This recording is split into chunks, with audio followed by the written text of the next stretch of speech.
ना हमारा gross cell सकल विक्रय दिया हुआ है 3,80,000 रुपए। सेल्स रिटर्न दिया है 20,000 रुपए। तो ग्रॉस सेल में से है ना सेल्स रिटर्न माइनस कर देते हैं ग्रॉस सेल्स में से, ठीक है। ग्रॉस सेल सकल विक्रय में से सेल्स रिटर्न माइनस कर देते हैं हम लोग। सेल्स रिटर्न तो आ जाता है हमारा नेट सेल्स इक्वल टू आ जाता है हमारा नेट सेल्स, ठीक है। ग्रॉस सेल्स कितना दिया हमारा क्वेश्चन में? ग्रॉस सेल्स दिया है 3,80,000 माइनस 20,000, ये जाएगा हमारा 3,60,000, ठीक है। क्वेश्चन नंबर 4 है ना, ये आ गया हमारा नेट सेल। अब हमको निकालना है ग्रॉस प्रॉफिट। तो ग्रॉस प्रॉफिट निकालने के लिए ग्रॉस प्रॉफिट निकालना है हमको। तो हमको दिया है net profit after interest, net profit after interest. After interest दिया तो इसमें इंटरेस्ट जोड़ दो, ठीक है। या फिर इस तरह से लिख सकते हो इसको, हमको क्वेश्चन जो जो दिया है सबको जोड़ते जाओ। नेट प्रॉफिट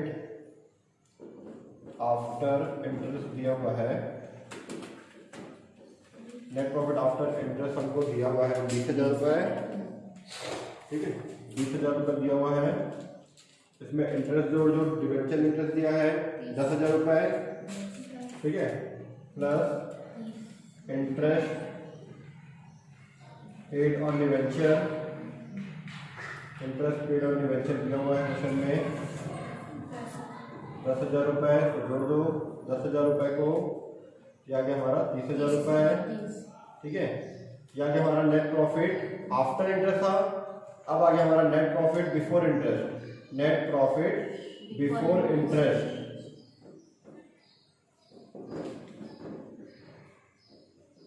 ठीक है। अब हम लोग इसमें इनडायरेक्ट एक्सपेंसेस को जोड़ देंगे। हमारा जो खर्चा है इनडायरेक्ट एक्सपेंसेस, इनडायरेक्ट एक्सपेंसेस का मतलब होता है ऐसा खर्चा जो किसी वस्तु या सेवाओं को देने में डायरेक्ट नहीं लगता हो। जैसे कि हम एक फैक्ट्री में जो वेजेस मजदूरी दे रहे हैं वो प्रोडक्ट बनाने का खर्चा, उसको डायरेक्ट एक्सपेंसेस बोलते हैं। पर हम लोग जैसे सैलरी दे रहे हैं, है ना, कमीशन दे रहे हैं, रेंट दे रहे हैं, इंटरेस्ट दे रहे हैं, ये क्या है? Indirect expenses. ये किसी वस्तु या सेवाओं को बनाने में एक खर्चा देने नहीं पड़ता, ठीक है। इसके अलावा खर्चा है, ठीक है। ये भी कुछ हेल्प करते हैं बनाने में, लेकिन ऐसा नहीं है कि उसी पर्टिकुलर वस्तु को बनाने में लगता है। मजदूरी क्या होता है? वो किसी सामान को बनाने में ही खर्च लगता है, ठीक है। तो ऐसे खर्चे होता है इनडायरेक्ट एक्सपेंसेस। इनडायरेक्ट एक्सपेंसेस जो कि हमको दिया है 30,000 रुपए, ठीक है। इनडायरेक्ट एक्सपेंसेस मतलब यही सब होता है, सैलरी, कमीशन, रेंट, जो हमारा प्रॉफिट एंड लॉस अकाउंट में आता है। तो हम इसको जोड़ दिए, क्या गया हमारा 60,000 रुपए ग्रॉस प्रॉफिट, ग्रॉस प्रॉफिट, ठीक है। इसके बाद को पता है gross profit divide by net cell into 100 करने से हमारा आंसर आ जाता है, ठीक है। इसका हमारा ग्रॉस प्रॉफिट निकल जाएगा। क्वेश्चन नंबर 6 देखना, फिफ्थ आप लोग बना लेना होमवर्क में, है ना। 6 देखना, फिफ्थ जो है क्वेश्चन नंबर 2 की जैसा है ना, 2 की जैसा। 6 वाला है हमारा, from the following information calculate gross profit and gross profit ratio and give comment. Comment भी देना है, ठीक है। सकल लाभ भी निकालना, सकल लाभ का अनुपात भी निकालना है और कमेंट भी देना है, ठीक है। इसमें 3 चीज़ें दिया हुआ है, 2012 और 2013 2 साल का। यूनिट सोल्ड दिया है 6,000, उसका सेलिंग प्राइस है 40 रुपये और कॉस्ट प्राइस है 30 रुपये। 2013 में दिया है 8,000 यूनिट, 8,000 यूनिट बेचे हैं 42 रुपये के हिसाब से, उसकी लागत आई थी 34 रुपये पर यूनिट आया था, ठीक है। हमको यूनिट सोल्ड दिया है और सेलिंग का प्राइस भी दिया है, ठीक है। इसका फॉर्मूला लगा के बना देना, gross profit divide by net cell into 100 करके ग्रॉस प्रॉफिट रेशियो आ जाएगा, ठीक है। यहाँ पर बनाना है। क्वेश्चन नंबर 6 देखते हैं हम लोग सबसे पहले सेल्स निकालते हैं, ठीक है। सेल्स में कैसे निकलेगा? यूनिट सोल्ड, जितने यूनिट बेचे हैं, into selling price per unit, selling price per unit, ठीक है। तो 2012 दिया है, 2013 दिया हुआ है इस बुक में, ठीक है। मेरे बुक में दिया हुआ, आप लोग बुक में सबसे 13-14 दिया हो, 14 दिया हो। 2012 का 6,000 यूनिट सेल किए हैं 40 रुपए के हिसाब से। 1 2 3 4 0 1 2 3 4 0 6 4 20, ठीक है, 24 सॉरी, है ना। 6 4 24, 6 24, 2,40,000 रुपये ये सेल किए। 2013 का 2013 में 8,000 यूनिट सोल्ड किए हैं 42 के हिसाब से, ठीक है। 1230 3,34,000 रुपीज, तो यहाँ पे हमारा 3,36,000 रुपये ना, 3,36,000। यह आ गया हमारा 2 साल का सेल्स आ गया। इसी तरह से हम उसका ग्रॉस प्रॉफिट निकाल लेते हैं, ठीक है। क्या निकालता हूँ इसका, सेल्स कॉस्ट निकालता हूँ मैं। कॉस्ट जो है, कॉस्ट का फॉर्म होएगा जितना यूनिट बेचे हैं, या कॉस्ट ऑफ सेल्स लिख देते इसको, कॉस्ट ऑफ गुड्स सोल्ड या कॉस्ट ऑफ गुड्स सोल्ड है, कॉस्ट ऑफ गुड्स सोल्ड लिख देता हूँ मैं। Cost of goods sold equal to जितना यूनिट बचे हैं उसको कॉस्ट से गुणा कर दो, unit sold into cost price per unit ना, कॉस्ट पर यूनिट, ठीक है। 6,000 यूनिट बेचे हैं 2012 में, उसका लागत आया है हमारा, उसका कॉस्ट दिया हुआ है 30 रुपीज, ठीक है। 30 रुपीज दिया हुआ है, तो मल्टीप्लाई करेंगे तो 3 6 18, 18 1 2 3 4 0 2 3 4 0। फिर वैसे 2013 का 8,000 रुपये दिए, 8,000 रुपये सोल्ड किए हैं, ठीक है। 34 के हिसाब से 2,72,000 रुपीज, ठीक है। ये हो गया हमारा कॉस्ट ऑफ गुड्स सोल्ड। अब सेल्स निकल गया, कॉस्ट ऑफ गुड्स सोल्ड निकल गया, तो ग्रॉस प्रॉफिट निकाल सकते हैं 2 साल का। क्वेश्चन नंबर 2 के जैसे, gross profit is equal to net sales या sales minus cost of goods sold, cost of goods sold निकल जाएगा 2012 का और 2013 का। आप लोग निकाल लेना, ग्रॉस प्रॉफिट निकाल दिए, फिर ग्रॉस प्रॉफिट रेशियो निकाल देना, ठीक है। फिर उसका जो कमेंट है मैं लिखवा दूंगा ना इसको। Question number 7, from the following data calculate net profit ratio. हमको नेट प्रॉफिट रेशियो 7 दिया हुआ है हमारा, 7वां में ए पॉइंट ग्रॉस सेल दिया हुआ है, ठीक है। 7वां का ए पॉइंट सकल विक्रय दिया है और शुद्ध लाभ दिया है, सकल विक्रय और शुद्ध लाभ दिया हुआ है। हमको निकालने बोला है नेट प्रॉफिट रेशियो, शुद्ध लाभ अनुपात ज्ञात कीजिए, ठीक है। तो उसी का डायरेक्ट हम निकाल देते हैं, जो कि दिया हुआ है net profit ratio equal to, net profit दिया हुआ हमारा net profit divide by sales, net sales अगर है तो नेट सेल्स इनटू 100। इस क्वेश्चन में हमको दिया हुआ है ओनली सेल्स दिखा था, सेल्स लिख देते हैं, ठीक है। नेट सेल्स, नेट प्रॉफिट कितना दिया है 84,000 रुपीज, 84,000 रुपीज और 6 लाख रुपीज इंटू 100, यह आ जाएगा 14% आ जाएगा, निकालेंगे, ठीक है। ये गया A point complete. B point, B point में देखो क्या क्या दिया हमको, सेल्स दिया हुआ है 8 लाख, प्रॉफिट बिफोर टैक्स दिया है, टैक्स देने के पहले का प्रॉफिट है 1,60,000। अब प्रॉफिट में इनकम टैक्स लगता है, ठीक है। सभी खर्चे माइनस करने के बाद, ब्याज व्याज सब चीजें माइनस करने के बाद हमारा शुद्ध लाभ बचा 1,60,000 रुपए। अब उसमें गवर्नमेंट क्या लेगी, टैक्स लेगी, 1,60,000 का 50% टैक्स ले रही है, ठीक है। तो हमारा दिया है profit before tax, profit before tax दिया हुआ है 1,60,000, ठीक है। क्वेश्चन बी में 1,60,000 रुपए, इसमें हमारा इनकम टैक्स है 50%, माइनस कर दो 80,000, माइनस करो तो 80,000 आ जाएगा, एट द रेट ऑफ 50%, 1,60,000 50% मतलब 80,000, माइनस कर दो तो 80,000 बचेगा, 80,000 रुपये, 80,000 रुपये। यह आ गया हमारा net profit after tax, net profit after tax, ठीक है। नेट प्रॉफिट आफ्टर टैक्स आ गया। अब हम उसमें नेट प्रॉफिट आफ्टर टैक्स को सेल्स से डिवाइड कर देंगे तो हमारा जाएगा net profit ratio, net profit ratio is equal to net profit after tax after tax वाले लेते हैं हम लोग, तो टैक्स माइनस होता है, divide by net sales into 100। अब देखो नेट सेल्स हमारा दिया है कितना, 8 लाख रुपए सेल्स की तरफ, सेल्स पीछे हम यहाँ पे, ठीक है। नेट प्रॉफिट आफ्टर टैक्स दिया है 80,000, सेल्स दिया है 8 लाख इनटू 100, तो आ जाएगा हमारा 10% आंसर, ठीक है। पॉइंट नंबर सी।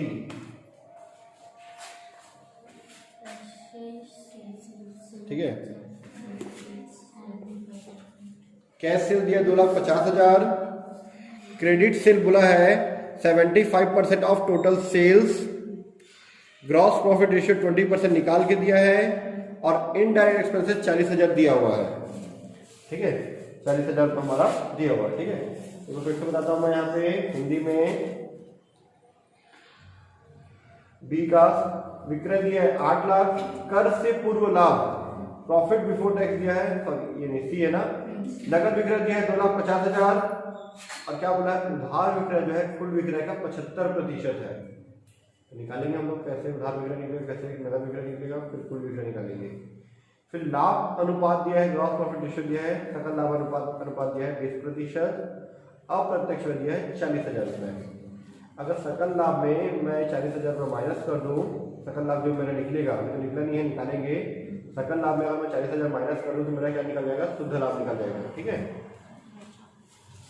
सबसे पहले हम कैश सेल के बेस पे क्रेडिट सेल निकाल देते हैं, ठीक है। तो साथ में यहाँ पर डालता हूँ, तो हम लोग सबसे पहले कैश सेल क्रेडिट सेल ये सब निकाल देते हैं। कैश सेल दिया 2,50,000, उधार विक्रय कुल विक्रय का 75% है, उधार विक्रय जो है कुल विक्रय का 75% है। तो लेट माना टोटल सेल्स, मान लेते हैं टोटल सेल्स कितना है, 100 है। अब इसमें जो उधार विक्रय है क्रेडिट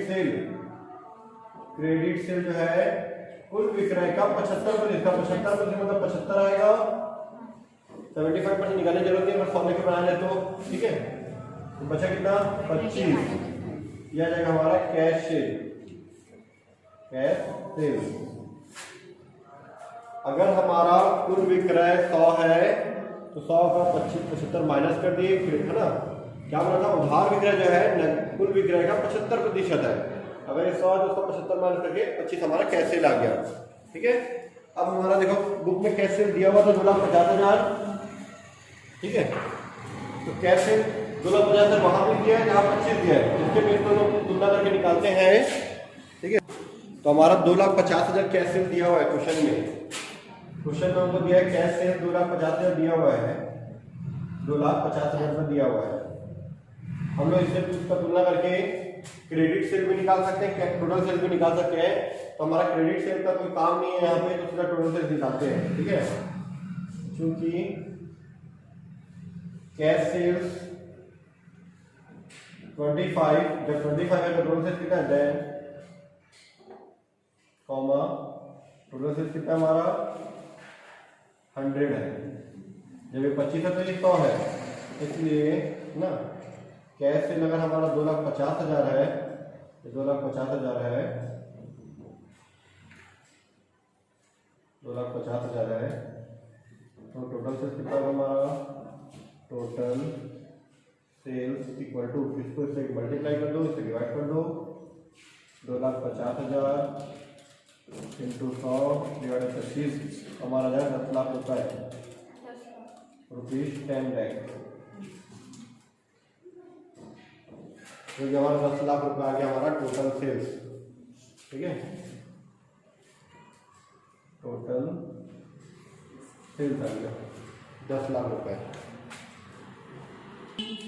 अब हम लोग को यहां से हम लोग निकालते हैं ग्रॉस प्रॉफिट, क्योंकि ग्रॉस प्रॉफिट रेशियो दिया हुआ है, ठीक है। तो ग्रॉस प्रॉफिट रेशियो, तो ग्रॉस प्रॉफिट निकालें कैसे, gross profit ratio is equal to क्या होता था हमारा, gross profit divide by sales into 100। Sales पर by net sale, total sales यहाँ कुछ नहीं किया तो टोटल सेल्स पर नेट सेल है ना, सेल्स लेंगे, ठीक है। सेल्स इनटू 100, अब हमारा ग्रॉस प्रॉफिट रेशियो क्या है 20%। 20 ग्रॉस प्रॉफिट में पता नहीं है, ग्रॉस प्रॉफिट, ठीक है। सेल्स आ गया हमारा 10 लाख रुपए इंटू 100, ठीक है। अब ग्रॉस प्रॉफिट जो डिवाइड में है वो जरा के मल्टीप्लाई हो जाएगा 20 इंटू 10 लाख रुपए डिवाइड में, ये जो 100,000 गुणा में ग्रॉस प्रॉफिट थे वो डिवाइड में आ जाएगा। हमको निकालना क्या है ग्रॉस प्रॉफिट, तो जो डिवाइड में उधर मल्टीप्लाई और जो गुणा में है वो इधर भाग में, ठीक है। ये जो मेरा ग्रॉस प्रॉफिट, ठीक है। तो मेरा ग्रॉस प्रॉफिट इक्वल टू क्या आ गया, मेरा ग्रॉस प्रॉफिट, मेरा ग्रॉस प्रॉफिट इक्वल टू आ जाएगा 2 लाख रुपए। मेरा ग्रॉस प्रॉफिट आ गया 2 लाख रुपए, ठीक है। 2 लाख रुपए मेरा ग्रॉस प्रॉफिट आ गया।